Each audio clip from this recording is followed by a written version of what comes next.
The Times has 7,000 pages detailing how the White House has been lying about the Vietnam War for 30 years.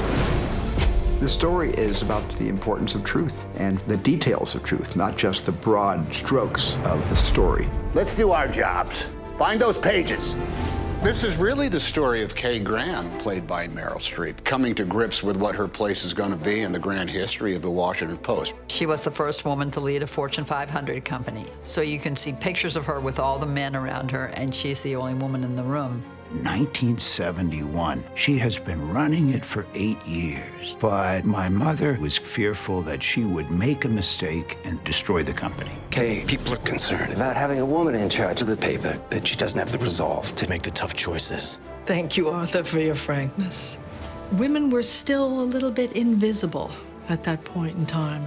And the focus of history came to rest on this particular woman's shoulders with the publication of the Pentagon Papers. Do you have the papers? Not yet. Ben Bradlee was a newspaper man through and through. He loved to find the truth and put it out and let people decide for themselves. You're talking about exposing years of government secrets. The way they lied, those days have to be over. There's this quote from Ben that the truth, no matter how painful, is never as bad as a lie. If we don't hold them accountable, who will? We can't hold them accountable if we don't have a newspaper. She had immense respect for him, and he trusted and respected her, and therefore it worked. If the government wins, the Washington Post will cease to exist.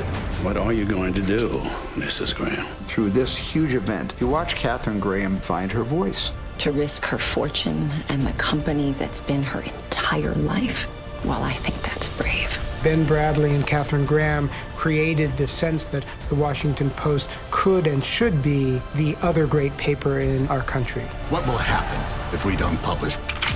We will lose. The country will lose.